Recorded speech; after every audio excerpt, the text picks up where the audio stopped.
Vamos abrir a palavra do Senhor no Evangelho de Jesus Cristo, segundo escreveu o doutor Lucas, o médico Lucas, o qual Paulo chama de médico amado. Lucas, capítulo de número 11, versículo de número 1. Lucas, capítulo 11, versículo de número 1. De uma feita estava Jesus orando em certo lugar. Quando terminou, um dos seus discípulos lhe pediu: Senhor, ensina-nos a orar, como também João ensinou aos seus discípulos. Então, ele os ensinou: quando orardes, dizeis: Pai, santificado seja o teu nome, venha o teu reino, o pão nosso de cada dia, dá-nos dia em dia. Perdoa-nos os nossos pecados, pois também nós perdoamos a todos os que nos devem. E não nos deixe cair em tentação. Vá para Mateus, capítulo 6, verso 9. Nós vamos fazer uma ligação paralela, um texto com o outro, que diz assim: portanto, vós orareis assim: Pai nosso que está nos céus, santificado seja o teu nome, venha o teu reino, faça-se a tua vontade, assim na terra como no céu. O pão nosso de cada dia, dá-nos hoje. Perdoa as nossas dívidas, assim como nós temos perdoado aos nossos devedores. E não nos deixe cair em tentação, mas livra-nos do mal, pois teu é o reino e o poder, e a glória para sempre. Amém. Porque se perdoardes aos homens as suas ofensas, também vosso Pai celeste vos perdoará. Se, porém, não perdoares aos homens as ofensas, tampouco vosso Pai vos perdoará as vossas ofensas. Podeis sentar?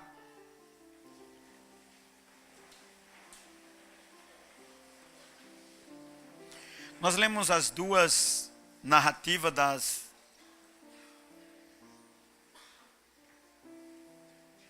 orações que foram citadas e escritas, uma por Lucas e outra por Mateus. Essa oração é tão conhecida, né? Porque nós aprendemos desde os primórdios que devemos orar sim. E nossos pais, e pela tradição da Igreja Católica, ela nos ensinou o Pai e Nosso, é chamada oração do Pai Nosso. A epígrafe em Mateus ensina a oração dominical. Em primeiro lugar, em nenhuma parte da Bíblia nós observamos que Jesus ele deixa uma posição geográfica para orar. Ele não diz que é para orar de joelho, ele não diz que é para orar de olhos fechados, ele não diz que é para orar de pé, ele não diz que é para orar deitado. Ele não diz. Nós é que agregamos alguns hábitos para a oração. Mas a gente pode orar deitado, a gente pode orar de joelho, a gente pode orar com as mãos para o céu, a gente pode orar com as mãos abaixadas. Nós não estamos presos ao corpo ou à gesticulação do corpo para oração. Isso não faz com que a oração seja mais eficaz ou menos eficaz, né? Há quem diga que a oração de joelho Jesus escuta e a outra não. Mas nós estamos aqui nessa noite para aprendermos sobre a palavra de Deus. E é preciso nós aprendermos sobre a palavra do Senhor. Em primeira coisa que a gente precisa observar é que Jesus está orando. E me chama a atenção, porque Jesus, o verbo encarnado, que que estava com Deus, como João escreve, sempre teve uma vida de comunhão com o Pai. Então observe, Jesus ele é o Verbo encarnado, mas ele sempre teve uma vida de comunhão com o Pai. Assim, essa vida de comunhão foi regada e mantida por uma vida de oração quando o Verbo se encarnou. E a conversa que se iniciou antes da fundação de todas as eras, antes da fundação do mundo, antes que tudo viesse a acontecer, essa conversa não cessa, não para, nem é interrompida. Essa conversa continua. Agora, ela está na região da Galileia, pois Jesus estava em oração, falando com Deus e ouvindo a Deus. A oração não é apenas um momento de pedir, só pedir ou de reclamar. A oração, ela é um diálogo. Você fala e escuta também Deus falar.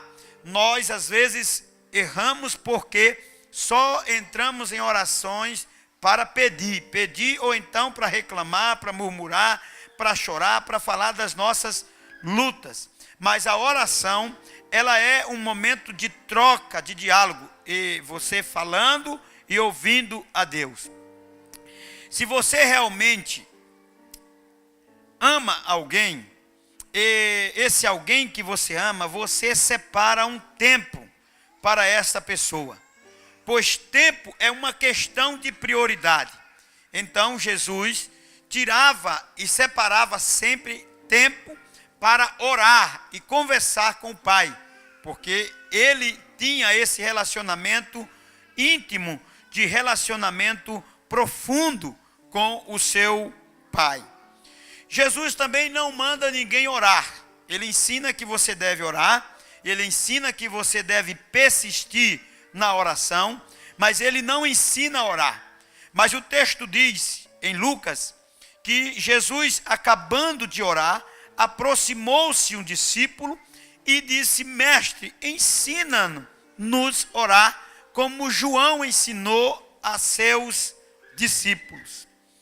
Então, como eles pediram para que Jesus ensinasse a eles a orar, Jesus então vai ensinar eles a orar.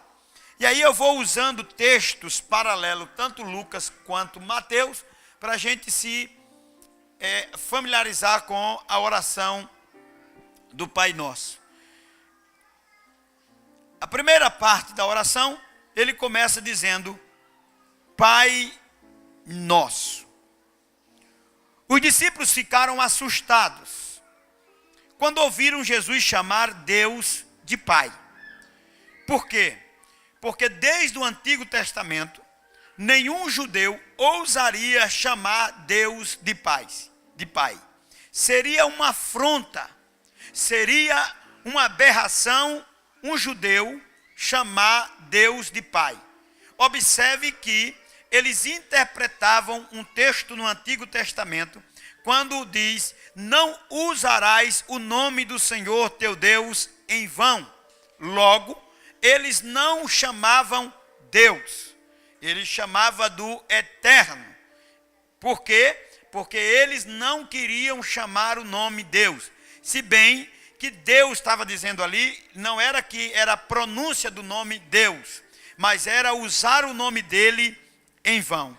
Logo, Jesus então disse: quando vós orar, orarei assim: Pai nosso que está no céu. Eles ficaram pasmos, porque ninguém jamais ousaria chamar Deus de Pai. Mas, por intermédio de Jesus, por meio da obra de Jesus, podemos ter acesso ao Pai, porque está escrito em João, capítulo 14, verso 6. Cadê, Jonas? Aí é sua hora.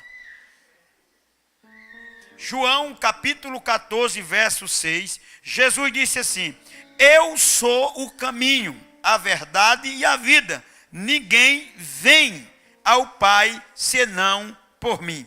Ele é o único que nos dá acesso a Deus. Ele é o único que abre a porta para nós chegarmos a Deus. Logo, se Jesus não vem, não encarna, não faz a sua obra, nós não tínhamos como chegar a Deus. Mas não só chegarmos a Deus, mas Ele agora nos dá a graça de sermos também filhos de Deus. Gálatas capítulo 4, verso 5, diz assim: para resgatar os que estavam sob a lei, a fim de que recebêssemos a adoção de filhos. Logo, nós não só temos acesso a Deus, mas nós também recebemos a adoção de filhos para com Deus. Recebemos esse privilégio. E na oração mesmo, agora observe, vamos para a oração. Ele diz assim: Pai nosso, Pai nosso. Na oração, mesmo que estamos a sós, venhamos estar a só, ela deve ser tanto individual, mas sempre coletiva. Devemos orar tanto no singular quanto no plural. Devemos orar para nós, para mim, mas também devo orar para o meu irmão. A oração, ela é coletiva. Jesus disse: quando vós orais, orarei assim: Pai nosso. O Pai não é só meu. O Pai não é de uma particularidade específica. O Pai é nosso. Ele é o nosso Pai. Aleluia. Porque tem muita gente que acha que Deus é uma propriedade só dele, não é? Tem um grupo que acha que só eles podem, só eles têm acesso. Jesus disse: não, esse Pai, Ele é Pai, mas Ele é um Pai coletivo, Ele é um Pai nosso, Ele é o nosso Pai, aleluia. Olha, isso aqui é muito importante, porque os discípulos não podiam nem chamar Ele de Pai, mas Jesus usava chamar Ele de Pai. Quando orares, Ele diz lá em Mateus antes, orando ao Pai, quando quiser orar, entre silêncio ao Pai. Mas agora Ele está dizendo que este Pai não é só de Jesus, esse Pai é também nosso. Isso nos faz entender que Deus não é um tirano. E Deus também não é alguém que está tão distante. Que Deus não é uma divindade caprichosa, desconhecida, a quem nós não devemos ter medo. Por quê? Porque Jesus está dizendo: Deus Todo-Poderoso, Ele é o nosso Pai. Ele é o nosso Pai. No primeiro século, os deuses, eles estavam muito distantes. Eles eram arrogantes, eles eram truculentos, eles eram exigentes, eles eram brutos, eles eram rudes, eles eram ruins, e eles obrigavam as pessoas a adorarem a Ele e a trazerem a Ele sacrifícios. Jesus nos ensinou que devemos nos dirigir a Deus como Pai nosso, mas para entendermos que Ele não é um capataz, mas que Ele é o nosso Pai. Agora veja o contraste dos deuses para Deus. Enquanto os deuses queriam adoração, enquanto os deuses queriam sacrifício, e os sacrifícios que os deuses queriam eram sacrifícios humanos. Enquanto os deuses queriam isso, Jesus nos dá na pessoa de Deus. O verdadeiro Deus se entregou na pessoa de Jesus para Ele mesmo ser o sacrifício. Aleluia mesmo. 2 Coríntios, capítulo 5, verso 19. Enquanto os outros deuses queriam que as pessoas dessem seus filhos, matassem seus filhos, e se cortasse e morresse por eles, Paulo diz: isto é, Deus estava em Cristo reconciliando consigo o mundo, não lhes imputou os seus pecados e pôs em nós a palavra da reconciliação. foi o próprio Deus que em Cristo, ele se entregou e foi o sacrifício por nós, para não nos imputar o pecado, mas para trazer sobre nós a palavra da reconciliação. Enquanto os outros deuses queriam matar, queriam que as pessoas se matassem por ele, o Deus eterno, o Deus que é Pai, o Deus que é o nosso Pai, ele se entregou para morrer em nosso lugar. Agora ele continua dizendo: Pai nosso que estais nos céus. Todavia, o nosso Pai está nos céus. Essa é uma afirmação de sua majestade e sua divindade. O céu é o lugar mais elevado que conhecemos.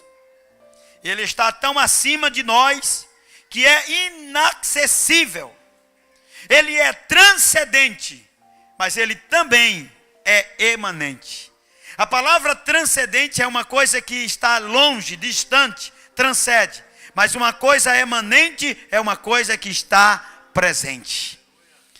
Jesus está dizendo: este Deus que é nosso Pai, ele é rei, ele é divino, ele é poderoso e ele está no céu. Ele está tão longe de nós que nós nem imaginamos, porque ele é transcendente. Mas Jesus diz que ele também é emanente, porque Deus está conosco.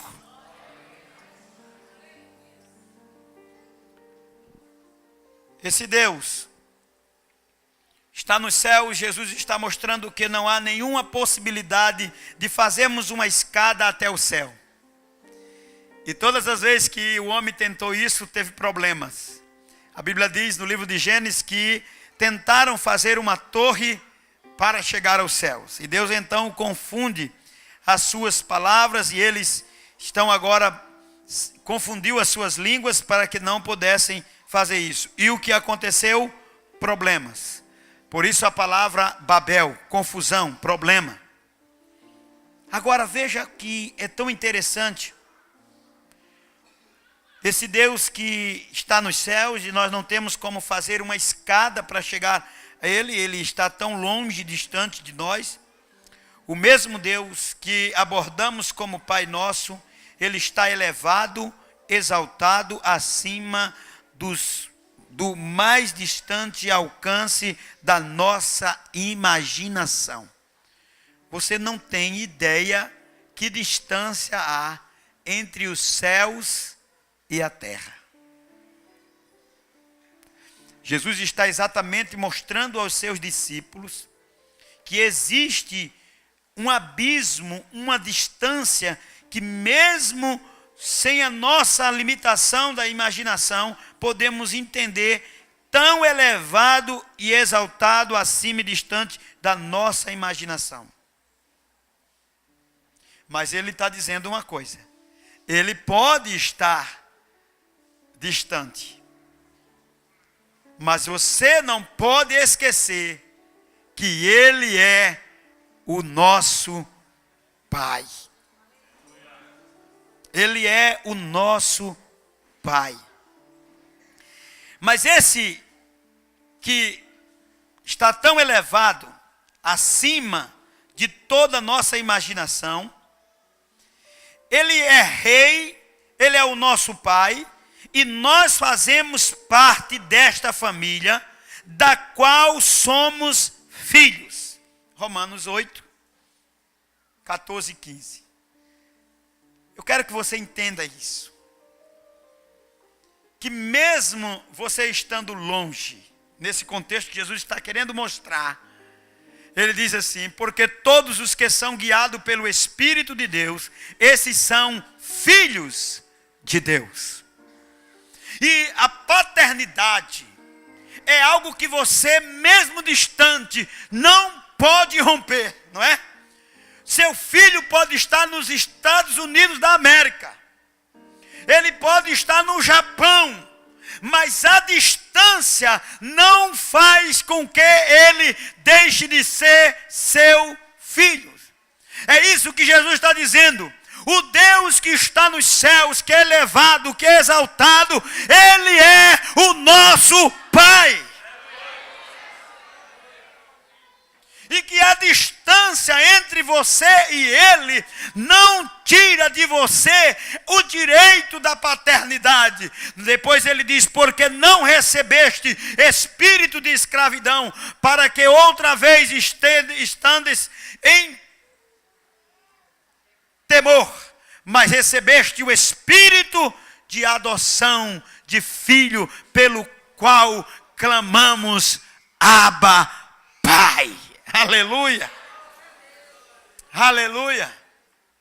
Então, mesmo elevado, mesmo distante, esse Deus olha para mim e para você e não esquece que nós somos seus filhos.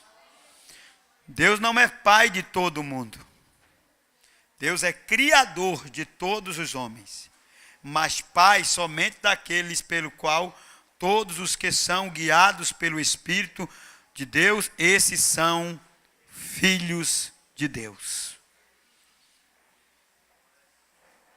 O exemplo que eu queria mostrar para vocês é quando um pai é diretor de uma escola em que seu filho estuda.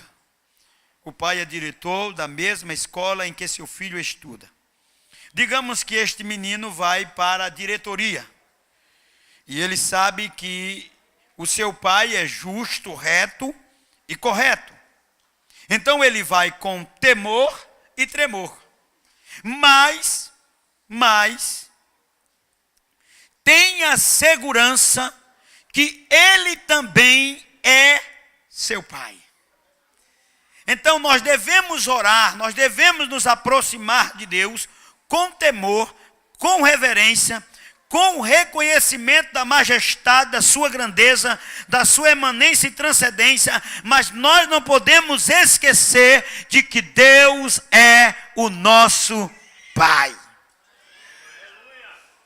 Sabe aquele menino que vai para a secretaria e ele sabe que o pai é rígido, é justo, é fiel, mas acima de tudo isso, há uma segurança no seu coração, porque ele sabe que Deus é o seu Pai.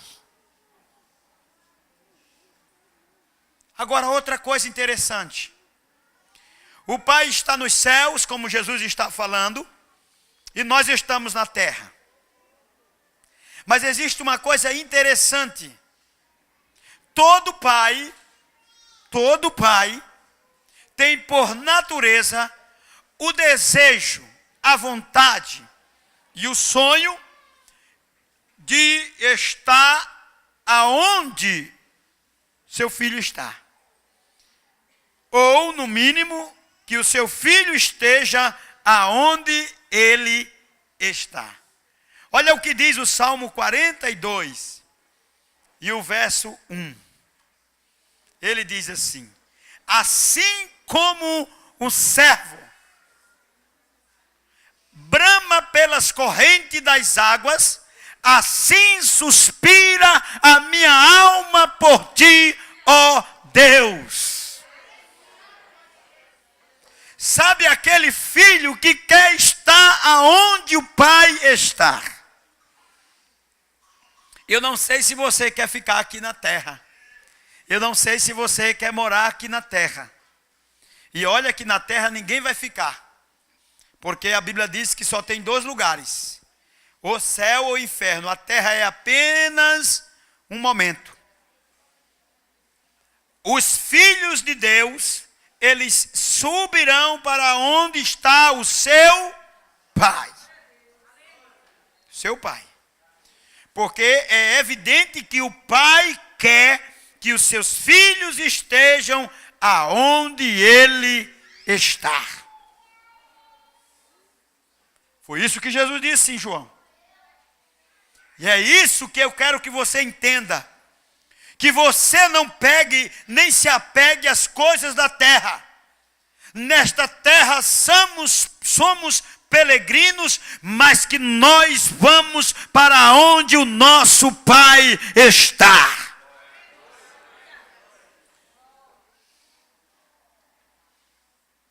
Olha o que diz o verso 2 do 42. Não tem, mas eu leio. A minha alma tem sede de Deus, Deus vivo, quando entrarei e verei a face do Senhor. Eu não sei porque muitos cristãos perderam esse sentimento. Eu não sei. Mas a única coisa que deve nos mover é o anelo de conhecer e de estar na presença de Deus. Eu não sei se tem algumas coisas nesse mundo que são mais importantes para você do que isso. Se você tem outras coisas que são mais importantes do que isso, eu quero te dizer, estás errado. Porque é algo que não pode parar, é uma chama que não deve se apagar, é o desejo da nossa alma sedenta de ver o Deus vivo, é isso que ele está dizendo. Eu não sei o quanto tua alma anela, como diz aquele hino. Eu não sei o quanto tua alma deseja. Eu não sei se você está desejando uma viagem para os Estados Unidos. Eu não sei se você anela mais qualquer outra coisa nesse mundo do que isso. Mas o salmista expressa dizendo, assim como o servo brama pelas correntes das águas, assim suspira a minha alma por ti, ó Deus. E eu quero fazer essa pergunta para você. Você tem sede de Deus? Você tem vontade de conhecer a Deus? Você tem desejo de estar com Deus? Tua alma nela, você deseja ir para o céu? Ou você está apegado às coisas desse mundo que estão tirando de você esse desejo? O que é que está te movendo? O que é que você mais ama? O que é que você mais anela? O que é que você mais quer? Assim também, como o pai tem o desejo de estar com seus filhos, os filhos devem ter o desejo de estar com seus pais. Filipenses, capítulo 3, verso 19. Olha o que ele diz. Cujo fim é a perdição, cujo Deus é o ventre, cuja glória é para a confusão deles, que só pensam nas coisas terrenas. Preste atenção nos versículos. Talvez você está aqui nessa noite, está se perguntando, mas que mensagem é essa? Essa é a mensagem de Deus para os nossos corações. A gente precisa despertar, a gente precisa acordar. Nossa alma precisa desejar o Senhor, porque Paulo diz, cujo fim é a perdição. De quem? Cujo Deus dele é o ventre. Sabe o que é isso? Pessoas que só pensam em comer, só pensam em beber, só pensam no seu corpo, só pensam na sua vida, só pensam na sua estética, só pensam nos seus bens, só pensam nas coisas desse mundo. Ele diz, cuja glória é para confusão deles. Que só pensam nas coisas terrenas.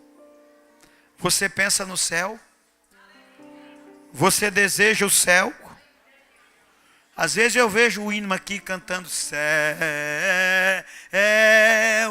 céu. Mas às vezes, irmão, a gente canta, mas nossa alma não almeja. A gente temos que desejar o céu. A gente tem que sentir vontade de ir para o céu. A gente tem que sentir sede de Deus. Aí ele continua dizendo, santificado seja o teu nome. Nos tempos antigos o nome não era considerado apenas um mero título para distinguir uma pessoa da outra.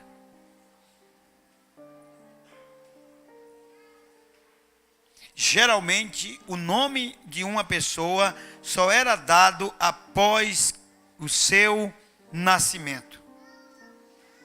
A nossa cultura é diferente, né? Antes de nascer, a gente já coloca o nome. A maior preocupação é como vai se chamar, qual o nome. Nós ficamos preocupadíssimos com o nome antes de nascer. Na cultura antiga, na cultura judaica, não era assim. Poucas pessoas receberam nomes antes de nascer. Entre elas está Isaac. Por quê? Porque Sara riu. E o anjo diz: esse menino se chamará Isaac. Nós temos a pessoa de Jesus. Nós temos a pessoa de João Batista, que também recebe o nome antes deles nascerem. Porque o nome faz jus à sua vida e à sua missão.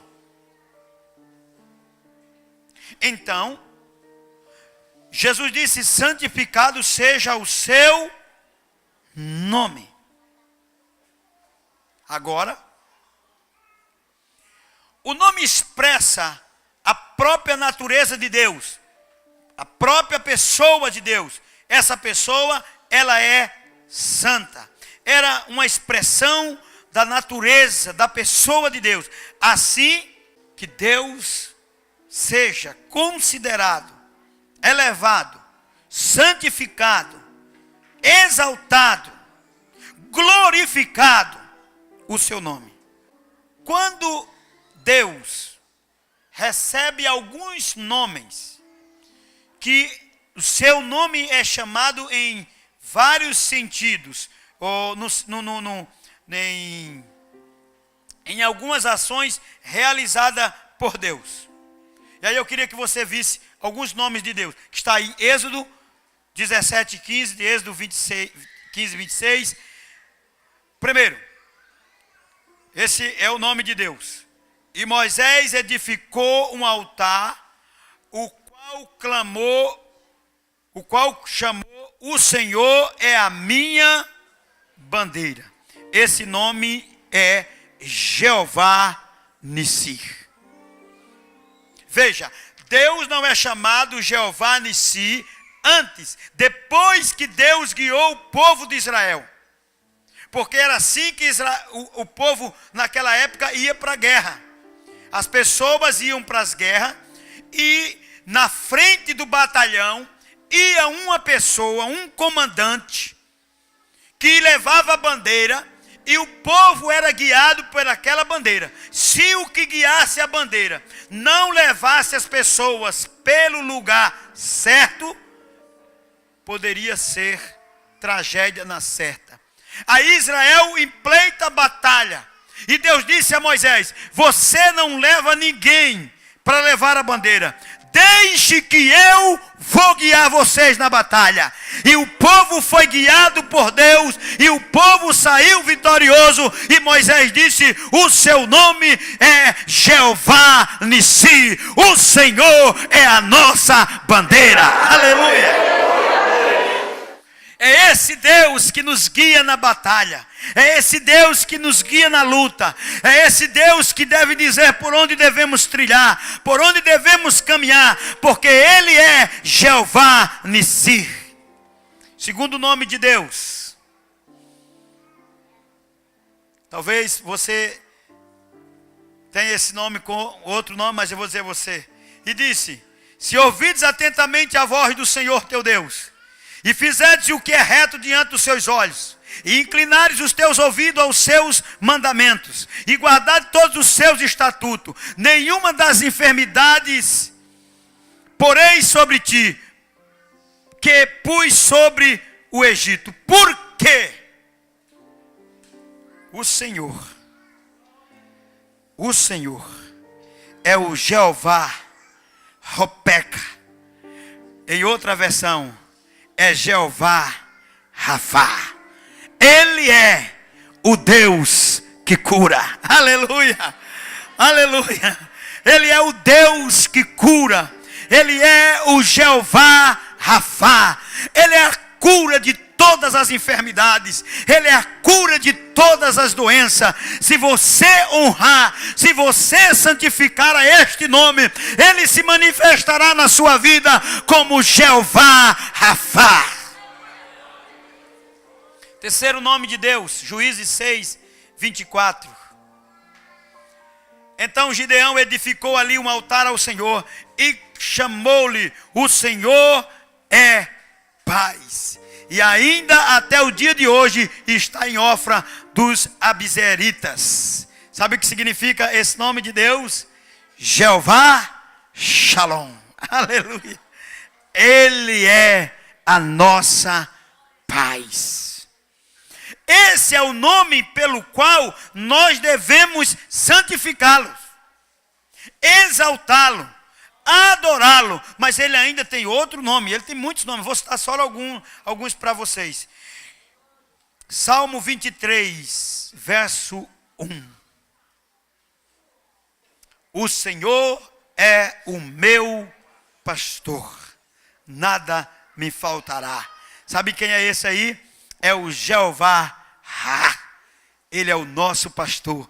É Ele quem cuida. É Ele quem guia. É Ele quem alimenta. É Ele quem sustenta. É Ele quem protege. É Ele que nos guarda. É Ele que nos guia. É Ele que nos leva a pastos verdejantes. É Ele que nos põe em águas tranquilas. É Ele que nos protege dos lobos maus. É Ele que nos protege do salteador, dos ladrões, de todo o mal que vem contra as ovelhas. Ele está dizendo: o Senhor é o meu pastor, Jeová Ra. Ele cuida, Ele protege, Ele alimenta, Ele cuida dos seus. Ele tem outro nome. Ezequiel 48, 35. 18.000 canas por medida terá em redor, e o nome da cidade desde aquele dia será: o Senhor está ali. Eita, glória, glória. Sabe que nome é esse? É Jeová Samar. O Senhor está presente. Oh, glória. O Deus que é transcendente, Ele também é o Deus emanente. Ele está conosco, Ele anda conosco, Ele vai para a nossa casa, para a nossa família, para o nosso quarto. Ele está conosco, Ele é o Deus presente. Ele não é um Deus oculto, Ele é um Deus presente. Ele está presente nessa noite, Ele está aqui. Ele está cuidando de mim, Ele está cuidando de você. Ele está dizendo: eu sou presente. E a presença de Deus não é uma presença sem ação. Ele está dizendo: eu estou presente, estou trabalhando, estou agindo, estou fazendo algo ao teu respeito. Outro nome de Deus. Deus tem muito, mas eu vou terminar com esses aqui. Êxodo 31, 13. Tu, pois, falarás aos filhos de Israel, dizendo: certamente guardarei o meu sábado, porquanto isso é o sinal entre mim e vós nas vossas gerações, para que saibais que eu sou o Senhor que vos santifica. Aleluia. A palavra santificar, ela significa também separar, colocar à parte, consagrar. Essa palavra, esse nome de Deus é Jeová Mikadiskim. Ele é o Deus que nos separa.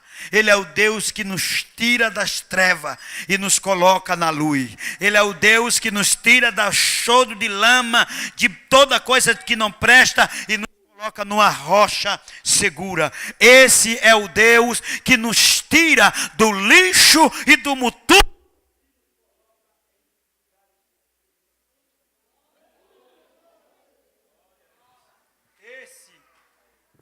É o Deus que santifica, que separa, que prepara, que coloca à parte, que consagra. Esse é o Deus que cuida de mim e de você. Você tem que santificar esse nome. Você tem que glorificar esse nome. Você tem que exaltar esse nome. Porque esse nome deve ser santificado. Esse nome não pode ser misturado. Esse nome não pode ser confundido. Esse nome não pode ser zombado como muitas pessoas zombam deste nome. Esse nome não pode ser chacotas de piadas e de brincadeiras. Você tem que ter respeito e ter temor quando for falar o nome de Deus. Seguindo a oração, ele diz assim: venha o teu reino. O rei deste reino é uma pessoa justa. É muito acima de todo ou qualquer pensamento de favoritismo, estreitos, privilégio para algum. Observe, irmão, quando você diz assim, venha o teu reino, você está pedindo que este reino de Deus, que é um reino de justiça, que não há privilégio para outras pessoas, nem estreito favoritismo para outra, mas que cumpre as coisas na íntegra. Tem muita gente que ora a oração do Pai Nosso, achando que é uma repetição de palavras e que é apenas uma coisa qualquer. Quando você diz assim, venha o teu reino, você está dizendo, Senhor, cumpra a tua justiça em mim. Este rei, ele não olha para as pessoas com interesse naquilo que você tem. Não. Essa oração, no 2º século, muitos tinham temor e não queriam orar desta forma, porque quando eles dizem, venha o teu reino, ele está dizendo, execute a sua justiça. E eu pergunto para você nessa noite, quem de nós estamos preparados para provarmos ou vivermos a justiça de Deus? Quem de nós? Este rei não executa sua justiça com privilégio, favoritismo para ninguém. Este reino é um reino de paz, de justiça e de equidade.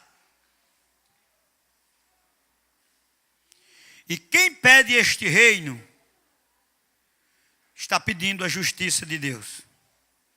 E quem pede este reino, está vivendo em justiça. Me diga aí.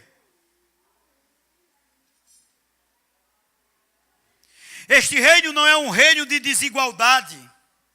Este reino é um reino de igualdade sobre todos. Mas nós estamos vivendo um reino que impera no nosso mundo, o reino de desigualdade. Como, pastor? Nós temos uns muito ricos e outros muito pobres. Esse é o reino de Deus que reina sobre nós? Não. Nós temos pessoas que são injustiçadas e outras pessoas que são poupadas da justiça. Este é o reino de Deus que estamos vivendo? Não. Quando eu peço esse reino, eu estou pedindo que haja igualdade. Eu estou pedindo que haja equidade. Não pode haver elevação de uns para outros. Por isso que a Bíblia diz que lá no céu somos todos do mesmo tamanho. Não existe grande nem pequeno. Não existe rico nem pobre. Somos todos iguais. O reino de Deus é um reino de igualdade. Mas quando olhamos para o mundo e o que impera sobre o mundo é um reino de desigualdade. O rico cada vez mais rico e o pobre cada vez mais pobre. Este não é o reino de Deus. Mas quando eu peço o reino de Deus, eu estou pedindo para que Deus me dê a capacidade de eu pegar o que eu tenho de mais e diluir com aqueles que têm menos. Quando eu digo, Pai, venha o teu reino, eu estou dizendo, Senhor, pega tudo o que eu tenho e divide com os que não têm. É o que Paulo diz, quem plantou muito não sobrou, e quem plantou pouco não faltou. É o reino de igualdade. Mas, para adiantar aqui, ele diz, o pão nosso de cada dia. Isto quer dizer especificamente a medida correta que é necessária para a vida.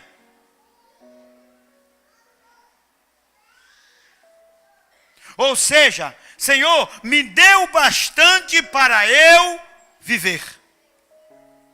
Mas tem gente que já tem muito e cada dia ele quer mais. Você está prestando atenção no que é essa oração?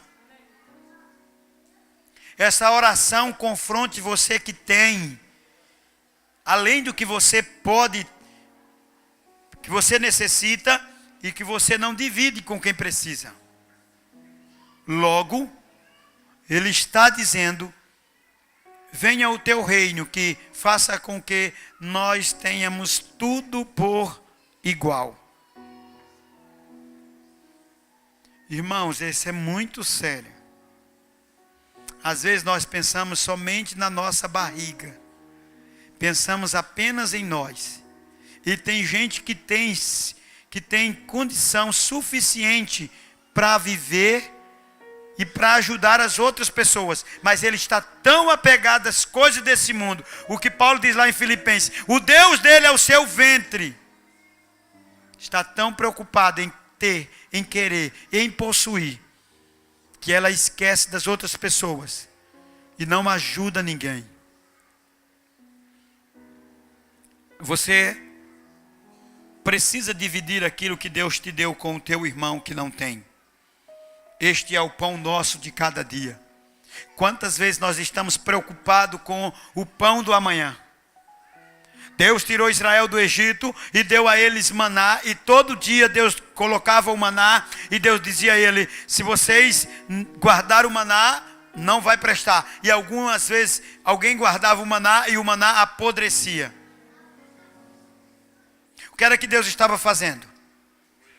Deus estava querendo moldar o coração do povo. Pastor, por que Deus não fez o maná para 8 dias?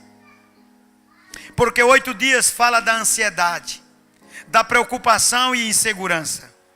Deus queria que todos os dias eles dependessem de Deus. E eles aprendessem uma lição. O Deus que mandou maná hoje é poderoso para nos mandar maná amanhã. Mas quantos de nós temos perdido o sono por ansiedades? Por preocupações do pão que devo comer amanhã, pela roupa que devo vestir. Jesus ensinou isso, dizendo, não andais ansioso com o que há de comer, com o que há de vestir. Olhai, pois, para as aves do céu, vedes que elas não plantam, não semeiam, mas Deus não deixa faltar. Olhai, pois, para o lírio, e vede que nem Salomão, na sua riqueza, se vestiu de tanta ternura e lindeza. Mas é como a Eva que queima, passa e vai embora. Jesus estava querendo ensinar que nós não precisamos muita coisa. Nós precisamos somente do pão de cada dia, do necessário. Tem tanta gente inseguro, incrédulo, que tem o pão para até um mês, mas está preocupado com o amanhã. O pão de cada dia, irmãos, é o necessário que eu e você precisamos para sobreviver. Amanhã Deus cuida da gente. Amanhã Deus abre outra porta. Amanhã Deus manda outro escape. Amanhã Deus vai mandar maná. O importante é que você tem que glorificar a Deus, porque Ele te mandou o pão hoje que você precisa. Na outra parte da oração ele diz: perdoai-nos os nossos pecados. Porque ele não disse: paga a minha dívida. Porque o pecado não se pode pagar. Somente o perdão para o pecado. O reino de Deus é um reino de perdão. É nesse fundamento que pedimos tanto para sermos perdoados, quanto nos comprometemos para perdoar a quem nos ofendeu. E aqui eu começo a fazer algumas perguntas. Você tem mágoa de alguém? Você tem ira com alguém? Você tem alguma coisa com alguém da sua vida, da sua família, da igreja, seja quem for? Você, para entrar neste reino, você precisa perdoar aqueles que te ofenderam. O reino é um reino de perdão. Se você não tem perdão no seu coração, escute o que eu estou dizendo. Você não está no reino. Você precisa perdoar. Jesus não mostrou o grau que você foi atingido. Jesus não disse que você deve olhar qual foi a maneira, mas pastor, o que eu fiz, o que fizeram comigo foi muito. Jesus não mandou olhar isso. Jesus mandou você perdoar. Jesus mandou você perdoar. Jesus não mandou você fazer análise da ferida. Jesus não mandou você fazer análise de palavras. Jesus mandou você perdoar. Este reino é um reino de perdão. Este reino é um reino de amor. E ele diz depois: não nos deixe cair em tentação. Isso nos mostra que somos fracos. O que Jesus está dizendo aqui é que nós devemos reconhecer que não suportamos testes rigorosos. Nós caímos. É Ele quem nos sustenta. É Ele quem nos segura. O exemplo disso é o apóstolo Pedro. Ele se sentia tão seguro em si mesmo, dizendo que jamais abandonaria Jesus e iria até o fim com Jesus. E a forma como ele falava essas coisas, de uma convicção tão grande. E quando ele entra na tentação, ele viu o quanto ele era fraco e incapaz para suportar as tentações. E ele está dizendo: não nos deixe cair. A palavra aqui é: não nos deixe entrar numa luta, porque eu não aguento tentação. Eu não suporto.